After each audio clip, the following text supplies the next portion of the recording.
whether you're accused of criminal wrongdoing, doesn't matter where you are, the burden on the government is always to prove their case beyond a reasonable doubt. Very high burden, highest burden we have in law. But this is where they really take the opportunity to try to lower that as much as humanly possible. We are the Arms Attorneys. Today we are taking a viewer question and turning it into an entire video because it's a great one.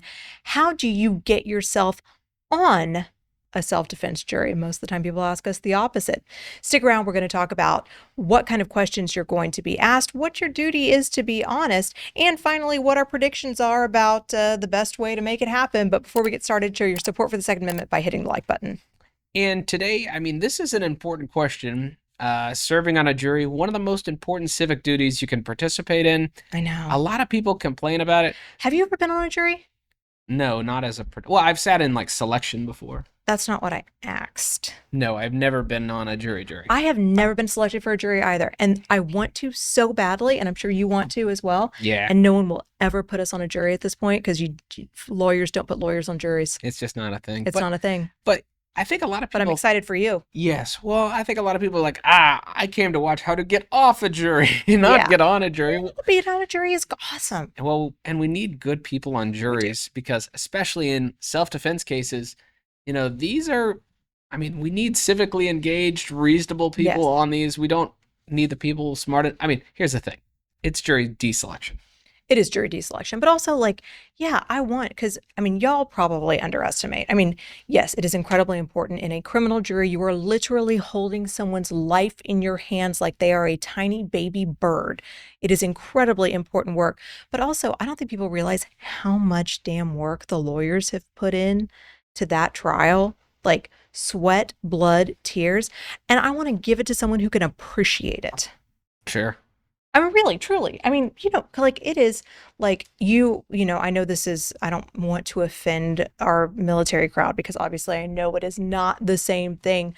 But, we, as lawyers, we talk about when we try cases with someone about how you've gone to war with them and they're you really are tied to that person that you were a trial team with for the rest of your life. And of course, it is not the same thing as, actually going to war. But there is a significance and a work and an anxiety to it that, we want to put our best foot forward for you guys. So we want, I want someone on that jury who wants to see it. Yeah. Well, and and we'll go over this part very quickly, but we're going to be talking about, eligibility, what the lawyers are looking for, how you can maybe answer strategically but truthfully such that you don't get yourself knocked off. And ultimately, what this all comes down to. But really, most states probably impose some restrictions on what it takes to be a juror. You got to be able to read and write English. You have to be able to see and speak because otherwise, how are you going to view evidence? I know isn't there a case going on in New York? Yes, I think it's a deaf juror or a blind juror, potential juror, who was struck and is bringing a civil rights challenge. But you got to be able to see and hear the evidence. Sure. Yeah. If it's if it's a case that revolves around a video. Yeah. And yes, we want everybody to be treated fairly. Of course we do, but we also want to the defendant has to be treated fairly. Yeah, exactly right. So a lot of times what a lot of states will do, they'll just default and say, hey, if you're eligible to vote, then you're going to, because it has all those kind of requirements built into it. Some states, you can't serve on a jury if you're a felon, but you might be able to vote. So you see some stuff there, but let's assume that you're eligible. You get this big kind of cattle call to show up for a jury. What is that first big jury panel called? Oh, so that's the veneer panel. Yeah. So you've got, depending on what state you're in, depending on what kind of case, you're sitting there with 30 people, maybe hundreds. Maybe you're being interviewed personally and you actually don't sit in the big room very long because you're some very splashy, high profile capital murder. You don't know what you're going to get, but most likely you're sitting in a room of 50 to 70 people is probably what is there. Now, I think that we should just address a question now that I'm sure we're going to get, which is, if you don't show up for jury duty, what are they going to do to you? They can do all kinds of things, but they probably won't. Yeah, they probably won't. But this happened to us on a misdemeanor. We busted a panel. This was our third time to bust a panel, and the judge was so ticked off that they sent the sheriff out to go get the people who didn't show up. And I still think we would have busted the panel regardless. but just to be like, hey, look, you wasted all these people's time. You didn't Yeah. even show up. So, I mean, you could get arrested for this stuff. Yes. So there are, if you really truly cannot go to jury duty, go serve. I mean, there are all sorts of exemptions, for being out of state, for being of a certain age. There are medical exemptions, all sorts of things you can just mail in. There are things you can show up and assert. In most states, now the federal government might get you. In most states, if you just no show, you probably nobody's going to do anything to you. But we ask you to show. It is an important duty. Have you ever seen a federal jury selection? I have not. Oh, I did. It was like, can you read, write? Can you read and write? Yep. In the box. Well, no, Can you- I've heard that like the feds can actually go out into the street outside the courthouse and I be haven't like, seen that. we don't have enough people for a grand jury service. Get your ass in I here. do and they'll pull you in. Yeah, I feel bad. The one federal case I watched lasted 6 months. Can you imagine being on a jury for 6 months? That'll ruin your life. That, yeah. I mean, I That's say not the I self-defense say I case. want to be on the jury, but like not for 6 months. I don't. No, that was Yeah. like a mortgage fraud. No, that's not what we're talking about. We're talking Yeah, about self-defense stuff. So, all right, what can you expect from the lawyers during this kind of selection process? All right, so you're in this big box, whole bunch of people. The lawyers, the judge, they have probably limited information about you, name, maybe your occupation, if you're married, level of education, kind of stuff. Most folks, Yeah. our courts are going to gather this kind of basic information. You can expect to hear some instructions from the judge. Basically, they're going to say, I need you all to be fair. Here's what I expect of you. Yeah. And then you're going to have each party taking a turn, the state and the defense, each taking a turn to figure out, really, they're looking for people who can't be fair to their potential theory of the case. Right. But you have to do it in a way that's really sneaky because you are not allowed to present the facts of your case during Yeah. jury selection. So, you can talk about the kind of case you're there for. You can talk about the kind of theories that will arise, the general circumstances, but you can't be like, all right, this was a DWI second, and it happened at 2 o'clock in the morning, leaving a bar. So who here would just go ahead and convict on those facts? Yeah. Can't do that. Right. Can't do that. You have to be very circumspect about the way you present your facts, but you start asking questions, and this is probably, I don't know, all said and done, how long do you spend preparing your voir dire as opposed to other stuff in the trial? It's the meaty part. Yeah, I probably spend equal parts on jury selection as to the entire rest of the case. Yeah, With the that's pretty exception of, darn close. there's some things that I personally don't start working on until I'm in trial itself. Like, Yeah. I'm not working on my closing Yeah, argument. you can't work on it. Right. But probably equal parts jury selection and then just that initial, Yeah, get through witnesses. right. Open witness presentation, Yeah. evidentiary issues, things like that. Yeah, I would say that's about right. So you really do try to win your case during your jury selection, which is, I think, the only way to do it.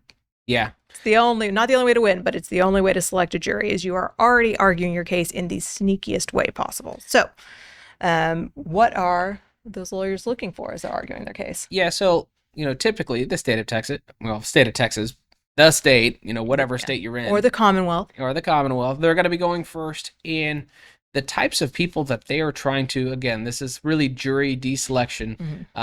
The types of people they're trying to get rid of are folks who, can't follow the range of punishment, or, that's really unique to Yeah. Texas, I'll say. I don't believe I can put somebody in prison. Yeah, lots of people who states say, will allow jury to assess. Well, but, I've seen this come from both directions. People who are super, I think everybody deserves the death penalty. All right, well, maybe the state wants that this person is on the the shoplifting, sir. And then super religious folks saying, guess what? It's against my religion to impose judgment on other people. All right, well, those two types of people wouldn't be good on a jury. So maybe the state is going to get rid of them. Maybe the court is going to strike them. But those are the types of questions they're listing. Other things are the state really wants to lower their burden. And that's their biggest trick in jury selection. Whether you're accused of criminal wrongdoing, doesn't matter where you are. The burden on the government is always to prove their case beyond a reasonable doubt. Very high burden, highest burden we have in law. But this is where they really take the opportunity to try to lower that as much as humanly possible. Yes. And they want to do that by finding people who are so pro law enforcement they can't see straight. They want to do that by finding people who have a deep-seated belief that if you are sitting at counsel table as the criminal defendant, you have done something wrong. They are, I mean, and then just generally, I mean, just directly to Richard's point, they want people who are like, well, even if I like am only mostly sure he did it, I'm not going to let somebody go who might be guilty. Right. That's what they want. That's who they're looking for. Yeah, and they'll have things like, okay, because, and I'll say television movies have done, I'll say, a good job raising the burden in a way. Folks expect Yes, a lot of evidence in they these expect cases in order to convict. So, the state, what they'll attempt to do is eliminate, hey, guess what? The law allows us to support a conviction based on the testimony of a single witness. No videos, no pictures, no. And so finding those people who could be suggested into convicting someone based on the testimony of a single witness. Yep. I mean, that's who they're going for. I mean, I would say that's lowering the burden quite a bit. Yeah. And they use sneaky tricks like, criminals pick the time, place, and manner of the crime. They get to choose all these circumstances. And so sneaky tricks like that stupid puzzle they put up. yes. Well, this might be just Texas based, but I will tell you, in Texas, virtually have you seen that puzzle combated? I have. It's funny. I have. Okay, go. But yes, in Texas, virtually every prosecutor will put up a puzzle in their slides because now where it's 2025, gosh darn it, and we all use PowerPoint for voir dire, even though personally I prefer. What do you remember Greg Cagle called it? Remember we have an attorney who is a fantastic attorney and kicked my ass up and down the courtroom once in trial as a baby lawyer. What did he call it? I don't recall. Oh, so he just uses an easel and whiteboard and marker, and he calls it his East Texas PowerPoint. There you go. And that would be my preference 7 days a week and twice on Sunday, but PowerPoint seems to be what's highly expected now. So all the prosecutors will put up a slide that's a jigsaw puzzle with like a couple pieces missing, but it's really, really, really obvious what the puzzle is. And they're like, all right, what's this a picture of? And you're like, well, I'm not an idiot, so I know it's a strawberry or it's a whatever. They pick something. And then they're like, well, but I didn't give you all the pieces. Are you sure you know? And it's like, yeah. And they're like, well, that's beyond that's the standard you're held to. See, we don't have to tell you everything. You just have to be able to figure it out beyond a reasonable doubt. There's no doubt in your mind that's a picture of a strawberry, is there? Well, no, there's not. So then when they don't give you all the evidence at trial, they're like, remember that strawberry I showed you? Yeah. Go ahead and send this guy to prison. I don't know that they're using it anymore, but for a period of time, they're putting up a puzzle of a revolver. Oh, I remember that one. And it was missing pieces, but clearly, I mean, we all know what a revolver looks like. And it was missing the tip of the gun. This particular puzzle that I remember that one. Okay, this particular puzzle that the prosecutors were using was missing a picture of the tip of the gun. Oh, that's and brilliant. I would love to be the defense attorney in that. I can't take credit for it. I saw this happen. The defense attorney fired right back in their presentation, put the puzzle up, and everybody agrees it's a gun, right? And then they did the next puzzle. Orange tipped it. And it's like, see, look, you can't convict somebody of any of the pieces they're missing. Incredible. All right. Anyway, that was a long time. We're getting a little bit off topic. Okay, but yes, so you're going to get presentations on both sides. What's the defense looking for? I mean, in a perfect world, I'm looking for somebody who's like, you know what? Government's out of control, and I don't think that there should be anything but malum prohibitums. And even then, I'm going to give you a real hard time about it. Like so Ron Swanson. Yep. Oh God, Ron Swanson's my ideal juror. Yeah, sign me up. Yeah. Sign me up for 12 Ron Swansons. Yeah, I'll take that. Well, and this is where you guys go haywire, and this is where we need your help. Anybody who's too extreme, they get cut off. I mean, the state is going to get rid of the folks who are pro-gun. Defense are going to get rid of these folks who are like, if you're charged with a crime, you should be hung. So these folks in the middle, this all comes down to, can you follow the judge's instructions? Can you be fair? And will you kind of set your personal bias aside and not bring in outside influence into the case? I mean, that's really what all of these sides are looking for theoretically. Yep. So if you say, the Second Amendment is an absolute right and everybody has a right to shoot everybody no matter what, guess what? You're not making it. Other side's going to strike you. Yes. The best way to make it onto your self-defense jury, should you ever be given that opportunity, is stay neutral and say little. Yeah. Still being truthful. Still being truthful, because you swear an oath that you're going to be truthful, right? Although I've never seen that prosecuted, but I've heard tell, not in Texas, that occasionally jurors are prosecuted for lying, but you got to really, really lie. Like, not lying about your personal beliefs. You're lying about like something big and verifiable. Sure. But you swear an oath to be truthful. And and there are like, I mean, we make it really hard to not be truthful because we ask those scaled questions of everybody, right? Yeah. Yeah. So we're going to ask things like, okay, scale of 1 to 5, 1 being no one should be allowed to own firearms, 5 being at birth you should be issued your first gun. Where do you fall on this chart? And I'm going to say juror number 1, juror number 2, juror number 3, and I'm going to everybody give me a number. But yeah, I mean, I will say like people end up on my juries, and we'll do that for lots of things, for firearm possession, for self-defense rights, for stand your ground, because it's the best way to talk to 70 to 90 people at once, and get some sort of Get a data point on them. Exactly. But you know who winds up on my juries? All threes. Yeah. Right there in the middle. So, I mean, again, so if you're a 5 on gun rights and you want to be on a self-defense jury and you say 5, you're probably not going to be on a self-defense jury. That's true. And so, the things that are guaranteed to get you kicked off is if the judge says, hey, this is the law, can you follow it? If the answer is no, guess what? You're not going to serve on the jury. You're not going to serve on the jury. Or, the state of Texas, defense attorneys will probably do this more. I keep saying the state of Texas. Really, we're talking about the whole state here. The whole country. The whole country. But, if you are, on a jury for a self-defense case and defense attorneys are asking, has anybody ever been the victim of, let's say, a shooting where the person claims self-defense, and you say, yeah, are you going to have a hard time bringing that bias into this case? I mean, the truthful answer is, yeah. I mean, I don't know a single person who's ever been in those situations who doesn't have strong feelings about it. But that's really the stuff they're trying to keep out. Yeah, but I mean, I would say the best, if you are trying to make it onto the jury and still not violate your oath of honesty, the best thing you could do is just be quiet. Yeah. Be quiet, because, and I will tell you, if you are not quiet and you're the guy who's like, guess what? Self-defense is a God-given right, and here's why.